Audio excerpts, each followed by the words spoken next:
Ces derniers temps, des attaques terroristes contre des civils un peu partout dans la région de Bandiagara, au centre du pays. Avec la dernière en date à Bodjo, où 17 personnes ont trouvé la mort le 5 août. Les habitants ont donc décidé de dénoncer l'inaction et le silence des autorités autour de l'insécurité. La marche pacifique prévue dans la ville de Bandiagara ce 9 août a mobilisé beaucoup de personnes, mais a fini par des échauffourées entre manifestants et forces de l'ordre.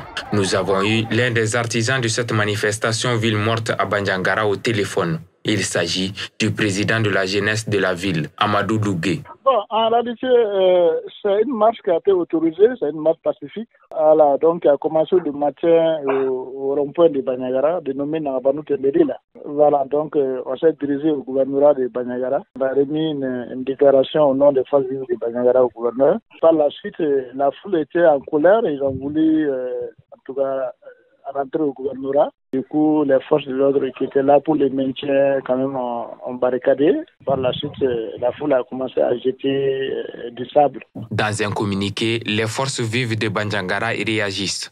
Je cite: compte tenu d'un mauvais encadrement des forces de maintien et de l'ordre et du tempérament non maîtrisé des manifestants, des désagréments sont survenus. On parle là de 6 blessés, dont un grave, qui perdra finalement la vie le lendemain de la manifestation à l'hôpital de Sévaré. Donc vous confirmez qu'il y a eu des tirs à balles réelles? Oui, c'est des tirs à balles réelles. Un manifestant a été touché à la tête. Il a été évacué urgemment à l'hôpital de Mopti. Voilà, il a succombé ce matin à ses blessures. Donc l'intervention a fait tout ça dans son village. Les demandes de la manifestation n'ont pas évolué. Les journées villes mortes continuent à Bandiagara.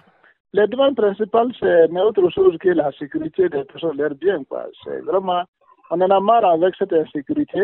Beaucoup sont tués, il y a eu tellement de déplacés à Bandiagara que nous-mêmes, on est débordés, on ne sait même pas quoi faire avec eux. C'est de demander à l'armée d'assurer vraiment la sécurité des personnes, leurs biens. Et mener des patrouilles. Les mines de ces bandits armés-là sont connus. Il faut qu'ils partent des loger et permettre le retour des déplacés. Bon, ils nous ont dit que les actions sont en cours. Ça, c'est leur slogan. Mais on n'a vu aucune action en cours. Hein. Pour les actions futures, on a décrété des journées villes mortes. Voilà, aucun service quand même n'est ouvert. Banque, les services étatiques, non étatiques, tout est fermé jusqu'à nouvel ordre. Les forces vives assurent que seuls les services de santé, de l'EDF, de la SOMAGEP, du transport aérien et terrestre seront en opération jusqu'à nouvel ordre dans la ville de Bandiagara.